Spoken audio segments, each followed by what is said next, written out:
Coming up on Tekzilla, hands-on with Froyo on the HTC Evo 4G.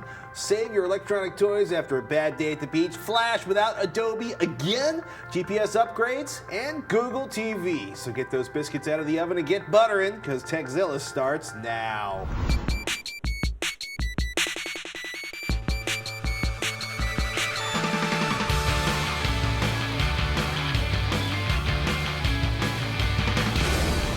This episode of Tekzilla is made possible by Squarespace, GoToMeeting, and Netflix. I'm Patrick Norton. I'm Veronica Belmont. Welcome to Tekzilla, hands-on reviews of the latest tech and how to make the most out of the gear you've already got. Whether you're a beginner, tech support for your friends and family, if you've got a question about tech, or the best scratch-made biscuit recipe ever, we've got an answer for you. Yes, we do. Do we? We'll explain it later. Okay. And if we don't, we'll track down someone who does. But in this case, I have secured the biscuit recipe. Ooh. There's no biscuits today. I tried to make pancakes one time and accidentally used the biscuit recipe for the pancakes and ended up with very flat biscuits. I was going to say very thick pancakes. Surprisingly delicious. Hey, Yeah. the beauty of biscuits, even when covered with syrup. Speaking of covering things with syrup, if the weather holds, the first of 30 new GPS-2F satellites go into space today from the Los Angeles Air Force Base in El Segundo, California. I'm obviously excited about this. It's a major upgrade to make the satellite navigation system, that's the whole global positioning system. It's going to replace all the satellites in the global positioning system, all 24, 6 backups in the sky over the next year. The Air Force told the LA Times that the new satellites will deliver accuracy within an arm's length. That's about 3 feet compared to the margin of error of 20 feet or more for the satellites in the sky today. What happens to the old satellites? I think they park them in a corner of space and wait until they need them. They turn into space junk, don't they? They just float around in that orbiting space junk pile Quick, around the cut Earth. to a shot of Wall-E leaving Earth and Wall-E. Someday it's all going to come crashing down on our heads. Well, in some cases they actually, put the satellites in so they'll vaporize on re-entry. No, I mean there's going to be some electromagnetic field, and it will all literally at the same time fall come out of the crashing sky. down on our heads. I don't think. Well, anyhow, let's not talk about Roger gravity. says highly unlikely, Oh, so yeah. I believe him. By the way, don't Yeah. tell my wife. I may be bringing a console into the house. Ooh, something that perhaps plays Red Dead Redemption. Why, yes. Well, that leaves the possibilities to two then. The PS3 or the Xbox 360. Which side are you on, buddy boy? For my own safety, I'm going to say the PS3 right now. If you haven't seen it, it's like The Wild Bunch meets Grand Theft Auto. It's done by Rockstar Games. Grand Theft Ponies. Grand Theft Ponies. Yeah, that's what we've been calling it. Grand Theft Grand Horsies? Theft Horsies. Yep. Grand Theft Quarter Horse. It's really super fun. We'll start a posse.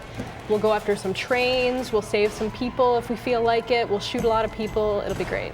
Cool. That's what I've been spending my time doing lately. So World of Warcraft, done. It's all about... I can't say that for certain, but it's been 2 months now since I've played World of Warcraft. 2 solid months. That's the longest break you've taken with that game since the game was launched. For a long, I think I took a since 2 you or started 3 with month the game. break about a year ago. And then you went from like And a then I went 65th level, whatever you are, to like a 432nd level, whatever you are. Yeah, I think it was around level 70 that I stopped. I think it was before the last expansion. I took a little break. So I'm kind of doing what I do every time a new expansion comes out. I get a little bored with things and I wait for the next expansion and then I go on a bender. Like a 6-month bender. So Veronica it's good shows though, up because there's a with lot her- of good games out right now. I've been playing Final Fantasy 13, I've been playing Heavy Rain, I've been playing Red Dead Redemption, I've been playing, I got Mod Nation Racers. I've been really gaming it up the past couple days. That's a lot of games. It's a lot of quality time. It's hard to spread your time out evenly. It explains why you're also been getting paler over the last month or two. I know. You need to go outside. It's go summer. to the farmer's market. I gotta buy go a get vegetable. some rays. We told you last week Google TV, and it's probably a little played out now since it was everywhere last week, at least for about 2 days. But we're kind of excited about it because, we do video on the internet. Yeah, it's really a software platform than an actual hardware device. It's kind of like Android for phones. Companies like Sony, Logitech, Dish, and it's safe to assume dozens of others will build the Google TV software, Android, into their hardware. All of the different devices, whether it's Logitech's Harmony or a Sony HD TV or whatever, will have an Atom processor, Wi-Fi, Ethernet, a dedicated GPU for graphics, Bluetooth, IR support, and will support a keyboard and mouse along with regular TV-style remotes, which is super cool. Most of these devices will work with your cable or satellite box, not replace it. It's all about bringing Google-style search to television, so you can find all those wonderful cat videos and watch them and full on your HD TV in your living room. Yeah, play us out, Keyboard Patrick.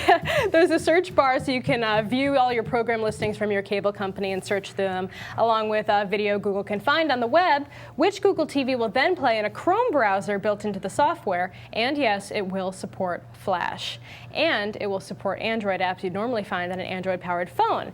And that's just the beginning. Yeah, the harsher critics out on the internet have gleefully pointed out that bringing internet to the television with the support of major manufacturers has failed over and over again for Microsoft, Web TV, Windows Media Center, blah, blah, blah, blah, blah. Personally, I think this is really about bringing targeted advertising to television and the gigantic television advertising market, which is like 3 or 4 times the size of the online advertising market here in the United States. So I think it's going to be interesting to see how the Google TV box evolves over time, because a lot of people, that's the other thing people are saying is, so yeah, first it's just a little overlay for your cable box, and then a la carte, because like who else but Google could afford to like bargain with ESPN to bring a la carte ESPN to your set-top box? Because apparently every time I'm on a panel with somebody from the cable industry, they're like, well, you're the only man in America that doesn't watch ESPN, therefore you don't understand the $24 a month we have to pay to get ESPN. It's crazy. I can think of a few others well, that don't care about ESPN. It apparently, though, is a short list once you get outside of people who work in writing about technology, because it's always like, what the ESPN, if it wasn't subsidized, would cost $1 billion a month for every single user. In any case, it's going to be fun to watch, or absolute mayhem. I'm excited about it. I'm looking forward to it. I mean, I've been thinking about buying a new TV for a while now. I think I'm just going to hold off and get one of them with Google TV built in. I want a separate box. You want a separate box? Yeah, because every time it's just televisions. I want more. You want the option of not having the Google on your TV if you don't want it? I don't want to have to wait for the Google TV box to be in the television. Actually, the Logitech box looks really interesting. And we got to say thank you, actually, to the people over at Google I/O, where they launched Google TV, for actually having Tekzilla. Yeah, they totally showed. They talked about Tekzilla. Brittany over there, she talked about Tekzilla. It was super cool. Thank you very much. Tekzilla is one of my favorites. Let's try that one. It was kind of exciting. All the Twitter streams lit up when I woke up that morning. They're like, hey, they mentioned you on Google I/O.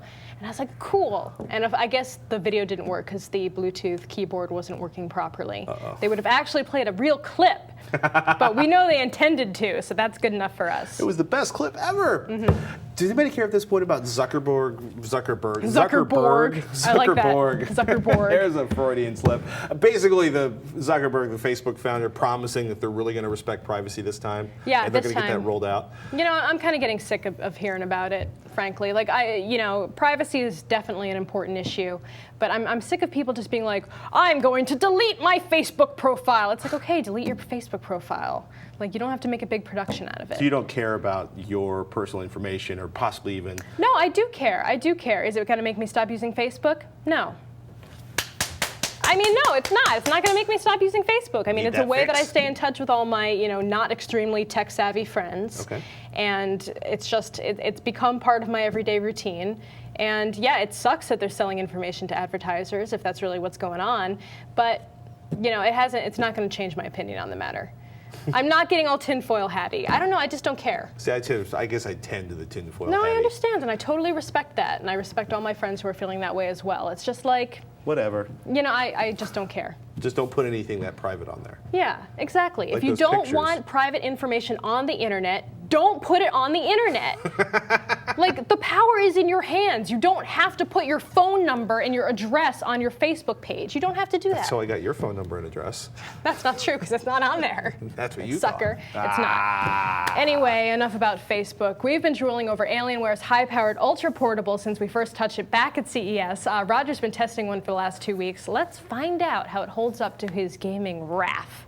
You got to test the super ultra portable gaming notebook. Yes, the M11x. It's actually the smallest model in Alienware's gaming laptop line. And unlike most gaming laptops, it doesn't have a 17-inch monitor, weigh 400 pounds, a desktop processor, and give you useless battery life. Yeah, it's actually a pretty well-balanced machine. I was quite surprised. Now, for $800, you get a pretty speedy processor, but you're saddled with 2 gigs of RAM and only 160 gigs hard drive space. Now, for our particular model, this one's around $1,100. It bumps up the hard drive to 500 gigs, the RAM up to 4, and it gives us the processor. Extra cache on a little the CPU. Extra cache on the processor, but both processors are essentially overclockable within BIOS. It means you can bump it up from 1.3 to 1.7 if your particular demands need it. That's cool. The faster processor just adds a little more cache. Yes. I think the biggest gain on the upgrading this one would be going to 4 gigabytes of RAM and a larger hard drive. Yeah, exactly. So $1,100 as tested, $800 is the base price. What's your favorite thing about this? I mean, did it deliver the gaming goods? It did. I was quite surprised. I was expecting a pretty lackluster performance, but because this machine actually comes with both a discrete GPU as well as an integrated GPU, it actually performed pretty well. Now, the discrete GPU is the GT335M from NVIDIA. But if you're not gaming and want to save power, you can actually switch to the integrated chip by using the function key and then hitting a key, and then it will pop over into essentially what is the economy mode. So did you actually see any kind of serious battery savings in between the gaming mode and the economy mode? So on the economy mode with Wi-Fi, I managed to use, with the Wi-Fi on, I managed to use this laptop for about 6.5 hours. And that was strictly web-based. So our scripting software, browsing, as well as our calendar. Usually when companies spoof the numbers, they turn off the Wi-Fi and they minimize the screen to the point where it's as dark as they can possibly get it and stuff like that. So you were using it in normal mode, in your cube, average workday stuff, lots of Wi-Fi. Yeah, walking between meeting rooms, having it closed and open and all that. So what's the battery life if you're in full-on gaming mode? So I didn't test this, but the guys over at Notebook Review did, and they got Mass Effect 2, which is a very graphics-intensive game, and they managed to play it on battery alone for 2 hours and 48 minutes. That's pretty good. That's impressive for a laptop. Yes. I've yet to see any laptop do that. Did it have decent frame rates while it's playing video All games? right, so the discrete GPU isn't the best in the mobile lineup, but it is a pretty sturdy performer. Now, I tested with Left 4 Dead 2, tested at home with my desktop, quad-core 6600 with a 4870. I managed about 59 frames. Badass Core i7 desktop. No, quad-core 6600, the old Intel. I have the Core i7 desktop. In any case, I managed 59 frames per second at home. Now, I tried at the same resolution, 1680 by 1050,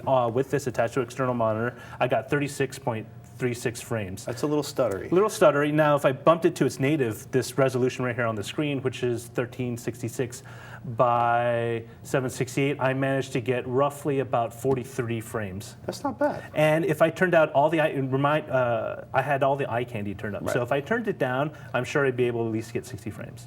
I like that thought. So basically, if you work within the limitations of the hardware, you will have an excellent, you won't have dirt in the corners of your frame, but you will probably not get fragged indiscriminately by everybody else. Yeah, you won't have the blistering performance of, say, a desktop with all the eye candy, but you will have a playable game that will keep you occupied in the airport. I'm going to say your first pro in this thing, after listening to you in the corner for like 2 days, is that you actually like the keyboard on this notebook more than you actually like the superior gaming performance. That was the one thing that stood out. I was really impressed with the keyboard. I was actually impressed with the larger, the brother in the line, the 15.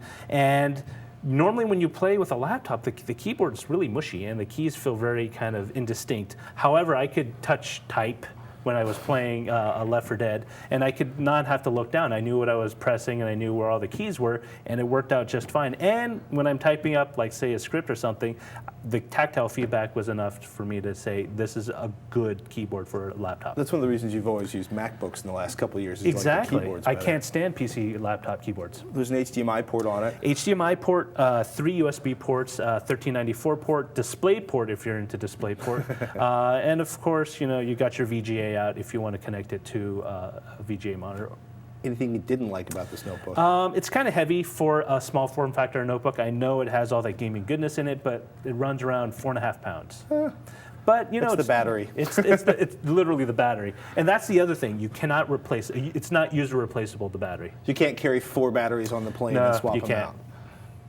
Unless you want to pull out the screwdrivers and maybe a soldering iron. They probably won't let you through security with that. And maybe the final thing is, as tested, $1,100 kind of pricey, but you know, if they could get it down on sale to $900, that would be pretty sweet. You're just saying. I'm just in case saying. anybody's listening out there. Just saying. But overall, thumbs up. And the face security? Don't like the Alienware face security biometric software. I think it should be an option when you turn it on, but really it doesn't work so hot with my face. So turn off the face security, and then you're good to go. Yeah, it's an awesome gaming rig, and you know what? If someone's looking for a desktop replacement notebook, but doesn't want like a 17-inch monstrosity in their backpack. Even a 15-inch monitor can feel kind of yeah, big at this times. is perfect. I had no eye strain whatsoever on this. Would you have rather just a little bit, maybe a 13-inch monitor instead of 11? Actually, you know what? I thought I would, but I didn't. It's actually worked out pretty well. The only thing about the monitor maybe is if they made a matte option, so when I'm sitting next to a window, I'm not being blinded. It's a good thing. If you're looking for a replacement notebook with enough juice to play games, ladies and gentlemen, Mr. Roger Chang gives the thumbs up. Thumbs up. Still to come, folks. Ryan from GDGT.com is here with the HTC Evo 4G. Does it live up to our expectations like the Alienware did? We're going to find out right after this brief message. I want to thank one of our sponsors, Squarespace.com. It's a publishing system, it's a hosting system, it's for everybody. I personally hate to code, which is what makes Squarespace so nice, because you don't have to code to set up a pretty amazing website, a blog, or even an artist portfolio. It's pretty flexible. You can build a high-end, super complex, super in-deep website, or something pretty simple like a blog. No coding experience is required either way, but you can still code. You can get in there and adjust the code and make it do what you want if you're that kind of person. And hey, you know what? If you're not, they even got easy things like a site importer. It'll grab all of the elements of your old site and move them over to your new web page, at least if they're WordPress, Blogger, TypePad, movable type based. It'll bring your posts, your comments, your tags, your authors, and your media over with you. And your search engine optimization efforts are also going to be preserved when it's imported. Your users' page ranks will update seamlessly, and the move will have no impact on your SEO status, because you know you've spent a long time building that up. You want a discount? Of course you do. After your free trial ends, it's like you get 2 weeks to play around with it for nothing. They're going to ask you to pay for it if you like it. Do us a favor, use the code Tekzilla when you do. You'll get 10% off the lifetime of your order. It's a pretty good deal, people. Check it out now at squarespace.com. Welcome to this week's Freebie Download Pick, a free program that we find useful, fun, or incredibly interesting. This week, everything. Although Windows 7 made improvements to Windows search function, it's still kind of slow and often ridiculously imprecise, which is why we're recommending everything this week. The Better File Search tool. Everything takes seconds to index your system and lets you search for files and folders instantly.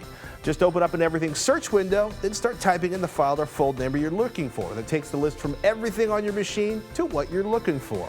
Once you locate a file or folder, just double-click on it to open it, or right-click and select the path to open up the folder it resides in. 2 caveats: everything only works on local NTFS formatted drives, no network drives, and you're not going to be able to use FAT or FAT32 formatted drives. But if you want a faster way to search for files and folders in Windows, do yourself a favor and check out everything. It's free, people. Ryan Block, Veronica's favorite gadget dude, is back. That's GDGT.com. He's got a phone I've been lusting about ever since it was introduced at CTIA earlier this year. It's Sprint's new HTC Evo 4G. Here you go. And it has a built-in stand. It does. It has a kickstand in the back. Yeah, so you can watch movies on it or display it on Tekzilla. I like that thought. It's 3G, it's 4G, it's got synaptic feedback on the screen, it's got a shiny weather producing, and well, I should say weather displaying, because they don't really change the weather from the HTC interface. It would be nice if you did. Next generation, you might be able to count it. Yeah, like boom, sunshine. That would be nice. I could live in Pacifica then. It'd be sunny all the time. How do you like it? It's pretty good so far. I mean, you know, it's big. It's like that is the first thing you'll notice about it. It's huge. And by necessity, it has a 4.3-inch screen. It's much larger than almost anything else on the market today. It's a lot like the HD2, which is also made by HTC. And that one's on T-Mobile. I mean, it is a massive, massive screen. If you can't fill this thing up with all kinds of web pages and stuff, I don't know what you're going to need. I mean, it is huge. Yeah, if you don't like pictures, movies, and web pages, this phone is kind of wasted on you. A little bit. I mean, for watching videos, obviously, you know, it's a great experience. I mean, it's not quite an iPad, but it's fantastic. And you know, I mean, For browsing the web, it has a WVGA resolution that's 800 by 480. I mean, my first PC, that's like twice the resolution that my first PC had. And that's in a mobile phone with a screen that's that big. So I mean, it's a big jump. It's got a higher resolution than the iPhone. It's got a bigger screen than the iPhone. You're normally an iPhone user currently, right? yeah, I mean, that's my main phone. So it's been really fun to kind of see how Android has been performing on this kind of a device. The OS is evolving rapidly. How do you like the keyboard on the Android devices so far? You know, I'm not a big fan of the Android keyboard, but the advantage to having a screen this large is when you're typing in portrait mode, it's so wide, the targets are so big for the keys, you can actually type a little bit more accurately. But that's not because of Android, that's just, out of necessity of the screen just being so large, it makes it easier to type on. Kind of like how when you type on the iPhone in horizontal mode, it's a little bit easier because the keys are bigger to type on. One of the big things that CTIA Sprint was like, it's 4G and it's got a 1 gigahertz Snapdragon processor. Now, obviously, we don't have 4G here in the Bay Area. People who have 4G locally have emailed us to be like, it's amazing, probably because nobody else other than them is using it in their neighborhood. Do you feel the speed of the processor in that? Well, I mean, it's the same processors you have in the Nexus One, which we actually have running Froyo too. But it sounded so much faster in the HTC Evo 4G. I mean, it's a fast processor. It is the fastest mobile processor you're going to find today. It theoretically runs circles around the iPhone 3GS, which is of course Apple's fastest iPhone out right now. At least for a couple weeks. Yeah, exactly. I mean, it's great. It's a great processor. I mean, it's still hampered by a couple of things, and there's still some particularities about Android that are a little bit slower. But once we get Froyo on here, I think it's going to be even better. I mean, the browser in Froyo is significantly faster than anything else out there right now. Should we talk about Froyo? Should we talk about battery life on the 4G? Because that's the thing that kind of scares me. Yeah, The battery life and the really crazy tiers of charging that Sprint's come up with. So when you have 4G off, the battery life is not terrible. I mean, it's like a 3G phone. When you have a screen this big, it's always going to be running down a little bit faster. So they put a pretty big battery in here, and that's part of the reason why it's so big. But yeah, I mean, it's not terrible, but it's nothing to write home about either. I mean, it's not a phone that you're going to be able to run for 4 or 5 days without a charge. I mean, you need to keep this thing charged every single day. Especially if you want to use the Wi-Fi router features with 4G, you're definitely going to want either a giant external battery or a wall adapter. Exactly, yeah. Which you can do. I haven't been able to, as we just mentioned, this does not have 4G in the Bay Area, so I haven't been able to actually try that yet. But the people who I know who have tried have been getting really great data speeds on it, partly because nobody else is using it. I mean, the phone isn't even out yet, and this will be the only phone on the network at the time. Well, that and a whole bunch of like overdrive routers. This is true, yeah, the overdrive too. But this is the only phone. Right. Not a ton of people use the mobile hotspots. And this has mobile hotspot, although Froyo has that built in too. So soon, every Android phone that has that gets Froyo should have that feature built in. So it's not super specific only to this device. So, but can vendors turn off access to the super Wi-Fi router? Well, technically, vendors can turn off access to a lot of things, but since it's baked into the OS, you could always theoretically get it back in there. Just wipe it and rebuild it. Okay, so there's the talk plan plus the data plan plus a $10 unlimited 4G fee plus $30 a month if you want to use the Wi-Fi routers functionality on the HTC 4G.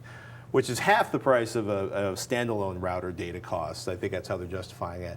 Does it start to seem to get expensive at some point? It does if you go for everything on it. Yeah, if you pile on all the toppings, it definitely gets expensive. I mean, there are a lot of phones that have mobile hotspot feature. Not very many of them bundle it in for free. In fact, I think the Pre Plus on Verizon might be the only one right now that does that. Usually it costs $30 to $40 to put mobile hotspot on your phone. So that's not super unusual. I think the only kind of strange thing here is that Sprint decided to charge a little bit extra for 4G access where you have it. I mean, I would kind of expect that to be baked in, especially because they've already kind of undergone the costs of starting to build that network. But, you got to make hay while the sun shines, as they say. So. Or make hay off of the early adopters. Yeah. Do you like Sprint better than AT&T at this point? Well, here in San Francisco, I mean, our AT&T coverage here is notorious. Worldwide, I would think. I mean, it's just so bad. You can't even make a call. You can't use the data. So, I mean, it's pretty rough. I mean, if you want to use the iPhone, you got to kind of suck it up and deal with it here. But I mean, it's always refreshing to be on Sprint or Verizon. They're very good networks. Especially here in San Francisco. Yeah.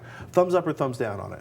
I'm going to give it a thumbs up. You know, not everybody loves Android. I'm not a huge fan of it yet. I think it's still getting there. But as far as these phones go, as far as smartphones go right now, I mean, it is the highest end that you're going to get. It has the most features. It is totally blown out. The premier platform for Android. Yes, I mean, you're not going to get a better phone than this right now in terms of what it's capable of doing, the hardware. I mean, it is the most high-tech phone out there. The screen is gorgeous. It's amazing. I mean, it is an amazing screen. You haven't seen a screen like this on a mobile phone until you've seen this device's screen. But it's not a GSM phone. You know, it is on Sprint, which means you can't take it overseas. You can't unlock it and take it onto another carrier. You could, I guess, technically take it onto Verizon, but Sprint and Verizon make it really difficult to do that. Right.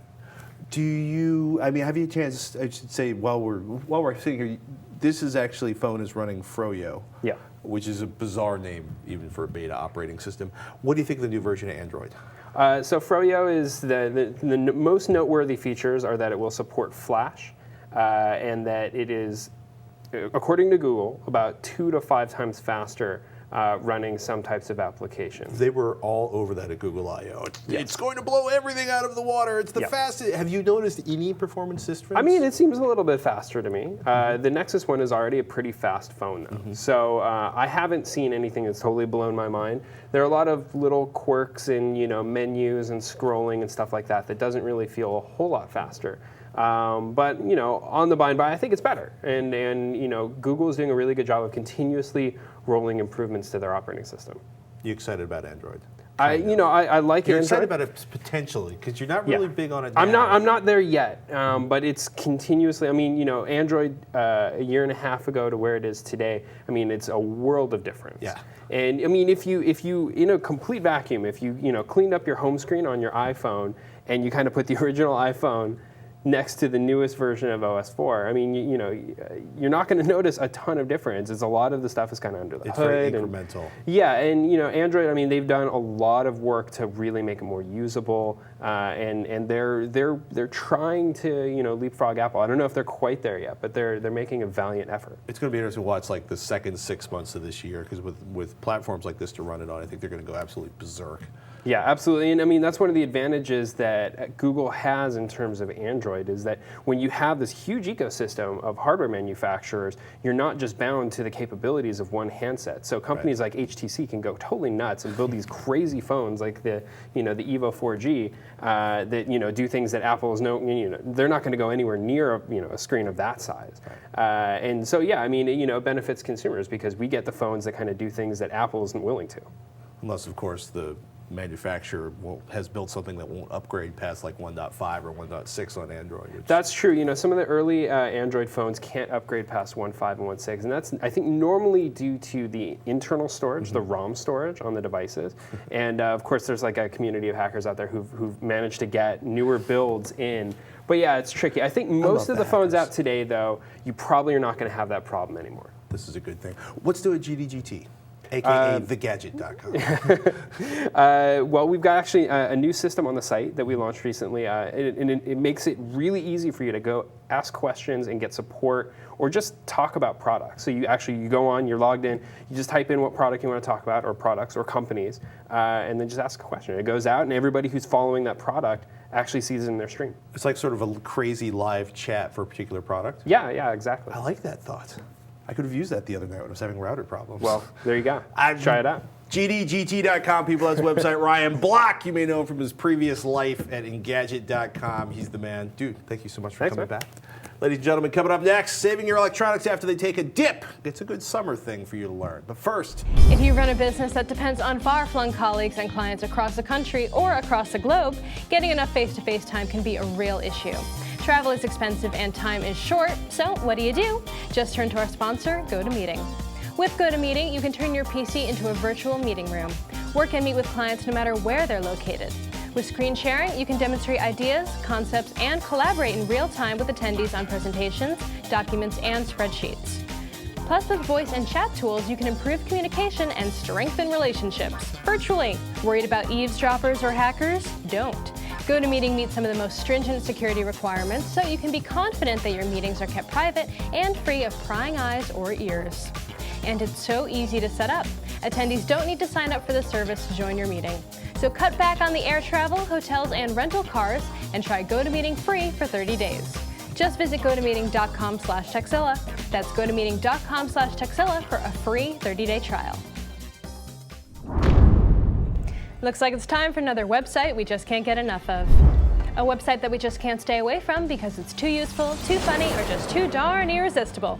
This week's pick, Deal Map. You've probably heard of sites like Groupon, which send you a new deal every day for stuff like spas, restaurants, tennis lessons, whatever. There are actually several of these sites, all with various discounts from different places. And this is where Deal Map comes in. Deal Map combines this data from other sites like Groupon, Living Social, and Gold Star and puts them on a Google Map for you. From there, you can sort from the type of discounts you're looking for, like for food and drinks, or the category. Is it romantic, group-friendly, over 50% off, etc.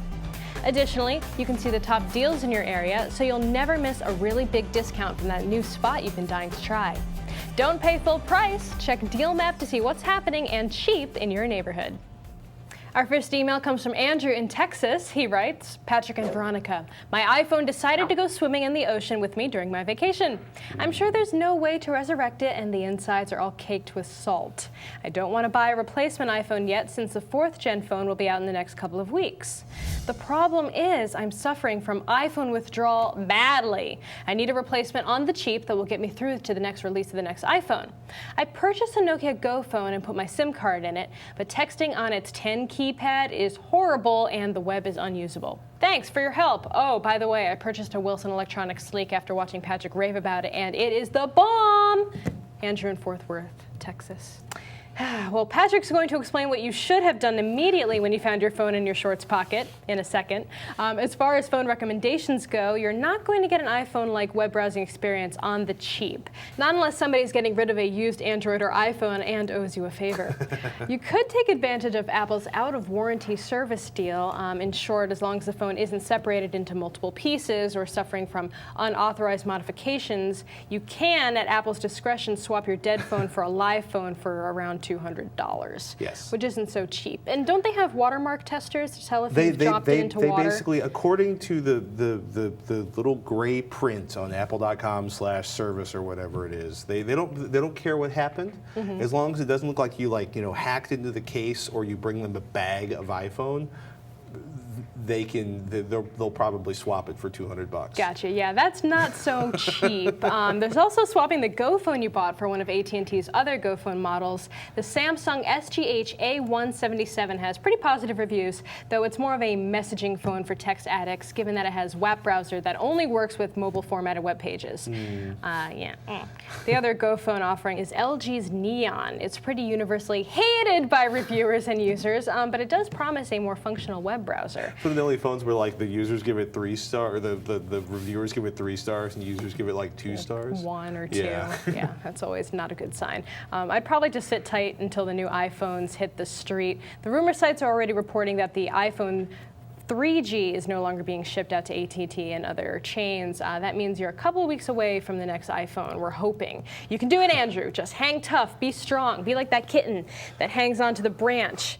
Hang on. Just a little bit longer. Just hang on. Oh my goodness. You can do it. All right. First up, awesome that the Sleek Booster is helping you keep your cell phone online. I apparently need to use one in the front yard of my house, by the way, or to change to Sprint, or to. They actually got an email. Actually got a letter from AT&T asking me if I wanted to buy one of their $150 femto cells so I could have coverage in my house. Oh, the bitter irony. Phone lust aside for the 4G, if you drop your phone, your digital camera, or any other piece of electronics into the water, there's some things you can do to vastly increase their chance of survival. First, get it out of the water immediately. Second, pull the battery. Can't pull the battery because you've got an iPod or an iPhone, power it down because water and power don't mix well. Open every port on the beast you can. Remove the SIM card, make sure there's no little plastic covers in the ports, pull your headphones out of the jack, and then use a vacuum, not a hairdryer. Hairdryers tend to shove moisture deeper into the phone, sort of lodging it in more disagreeable places. Use a vacuum to try to suck out any moisture. Look, there's a huge difference between a brief splash or dunk and a serious soaking. A serious soaking, like having it in your shorts while you're in the ocean for a half an hour, it gets water deep down in all the device's crevices, it shorts the battery and screen, and makes other mayhem that may or may not be recoverable from. Some stuff, once you get the phone dried out, the phone comes back to normal. Other things, not so much, yeah. Not so it much. often depends on if you can get it powered off in time. yes, before everything starts to short out. Throw the device in a bag of desiccant, little salt crystals, hardware stores, gun shops carry them, or if you don't have that around, a bag of rice for 24 hours. By the way, there's also a huge difference between salt water and fresh water. The salt in salt water will continue to corrode the wee tiny metal bits inside your phone or your digital camera or your iPod or whatever it is over time, even after it's dried out. Which is why you see so many rusty cars in places where they salt the roads. Kind of sounds like he was in a worst case you're situation. Yes, except for the part we had to bleep out there. You can take my meaning. You might, Andrew, if you're feeling brave, get your iFixit guide on, crack open the case, because it's like 2 screws and you can open up the case, remove the battery, and then rinse the thing out with 90% isopropyl rubbing alcohol from your local, what do they call those places? Drugstore. Drugstore. That's the one. The places where you buy drugs, drugstores. If your phone's already dead, the worst thing that can happen is you bring it back to life, preferably not after you've bought a 4G if you didn't want to buy one. You basically clean it out with isopropyl. The alcohol will help to drive the water out. It dries without leaving any residue. It should help to clean the salt out. You could soak it, you could wash it, you could rinse it. Just don't have any open flames anywhere nearby when you do that. And then let it dry for another day or two. Then try powering it up via the charging cable. And if that works, then you can see if your battery's dead or not dead. And if it works with the charging cable, but not the battery, maybe you go order yourself a battery online, put that in there, put the whole thing back together, and ta-da! Just in time to purchase an iPhone 4G, you'll have your iPhone 3G up and running again, which you can sell to offset the cost of the new phone. And if it didn't work, well, it's not surprising, but hey, stuff happens, and sometimes it's good stuff. And remember, suck. Don't blow the water out. People, remember, and check your pockets. And check your pockets, make sure. Do you have to use Flash to animate the credits on your next video? No, find out how after the break. But first, let's take a moment to thank one of our sponsors, Netflix. Netflix delivers movies directly to your home, saving you time, money, and hassle. Tens of thousands of movies and TV episodes are all but a click away on Netflix. And as a Netflix Unlimited member, you get DVDs by mail in about 1 business day. Plus, you can instantly watch thousands of TV episodes and movies streamed directly to your PC, Mac, or right to your TV via a Netflix-ready device like the Xbox 360, PS3, and Nintendo Wii console. Get unlimited movies 2 ways for only $8.99 a month. As a new member and a Tekzilla viewer, you can get a free trial membership. Just go to netflix.com/Tekzilla and sign up now. Be sure to use this URL so they know we sent you. Jake from Jake's Tech Box on YouTube is looking for a Flash alternative for Mac so he can create an intro sequence for his show. Hey Patrick and Veronica. So I was just wondering if you guys had a great alternative for Flash on Mac. I've just been wanting to make an intro for my YouTube channel, Jake's Tech Box, and I just really wanted to know if you guys had a good alternative. Thanks. Great show, guys. Nice looking show he's got there. So Jake, if you want something free, pretty easy to use, and available on all platforms since it's browser-based, check out effectgenerator.com. It's not terribly fancy, but you can animate text and images, save your work and embed it, give it a nice drop shadow or blurry border, whatever you want. Drop shadow. Drop shadow. You know, because that's the epitome of excellence. That's like the when it coal comes to around the moving eyes animations. of animations. Totally. It's the kind of thing where it's like really easy to make a crappy animation, but if you work at it for a while, you can probably make something quite decent. But I'd love to get recommendations from other people in the audience as to what they would recommend as a Flash replacement for Mac. Probably something not too expensive. Send them into Tekzilla at revision3.com. He could do like Motion 2, but that's going to cost him a pretty penny. I imagine. It's not in his YouTube budget just yet. Not. Well, our final question comes from Steven, and he's got an international pronunciation question for us. He writes, "Hi guys, I'm curious about your pronunciation of the word solder. What happened to the L? I thought I'd try a few dictionaries, and it seems there is a distinct variation throughout the English-speaking world. I'm in Australia and have always pronounced solder as in sold, and with an on the end. I know you guys sometimes are unsure of pronunciation of words, though usually product names, so maybe this site will help. Forvo.com has samples of spoken words from around the world. Each word has a different number of samples, some more than others. The word solder has 4 examples from the UK, USA, Australia, and France. Another word pronounced very different between US and Australia is aluminium. Aluminium. Aluminum. Yeah. Aluminium. Aluminium. Yes, that's a big one. Tom Merritt loves to pronounce things in the British fashion. in the British or Australian The manner. non-American Yeah. fashion. You know, Loves it. I know one Australian joke. Do you? Yes. Is now the appropriate time to tell that joke? Probably not. Although we've broken Well, a now new we have to language know. barrier. Yeah, Okay, well. what's the joke? It's actually the second time, the first time I heard it was from a rugby player. The second time I heard it was Ellen McPherson, I think, on David Letterman. Okay. And it's like, you know, guy walks up to an Australian woman, a Sheila, and goes, "Hey Sheila, you fancy a root?" And she goes, "I do now, you sweet talking bastard," which is my polite way of saying to the Australian parts of the audience is, y'all don't need to be correcting us on language because you have some ugly stuff going on in there. Either that or Joke. it's nobody outside of Australia gets the joke. But All right. So, yeah, what happened to the word solder anyway? solder? So I listened to the pronunciations that he had Solder. there, and the USA one did say it the way we say it. Solder. And all the other ones, solder, yeah. And all the other ones say Solder. solder. Right. Solder. So we just say it that way, so Yeah, sue us. You know, language. Hey, look, it is what it is. We do horrible things in the United States, like drive cars with big engines on the right side of the road. I don't know what to tell you. Yeah, you know, when I first started reading about soldering, I said it the wrong way for a long time. Like in my first shop class, I would say solder, and my teacher was just like, "That's not the how way we you do say it here." that. That's not how we do things here." And I was like, I have that problem because I read a lot, but I Right. don't often hear things said out loud, and so then I get it Bedraggled. in my head. That's how I Yeah. thought bedraggled was said for most of my... Bedraggled? Bedraggled. All right. Stephen, we're sorry we have language differences from you. This actually came up when we did the soldering episode on system. We're not going to be able to say it in the right way without thinking of saying it in the wrong way. Well, from it's now the on. right way in the United States I to know, solder. but we're gonna- Back off, Steve!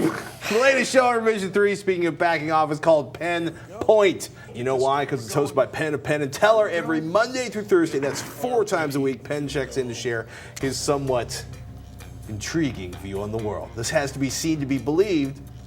Check it out at revision3.com/penpoint. For everybody out there watching, we love on your questions, so email us, Tekzilla@revision3.com. Tech help, product reviews, how-to, suggestions, information, and applications and products you think everyone should know about it. Do us a favor or knew about them. Everything you just email us, Tekzilla@revision3.com. We need your emails, people. That's what helps us build the show for you. Tekzilla@revision3.com. That's the one. That's the one. That's Did the I email whisper it address. again? I don't know, maybe. Tekzilla@revision3.com. Even better, send us in a video question. Think of all the fun you can have and the admiration of all your friends and family when they see your mug on our show. Just keep it to 15 seconds, upload it to YouTube, and send us a link in an email with a video question in the subject line. And as always, you can visit our forums at revision3.com/forum. Share your thoughts, ideas, or comments with other fans of the show. Thank you guys so much for watching. I'm Patrick Norton. I'm Veronica Belmont. Till next time, you've been watching Tekzilla.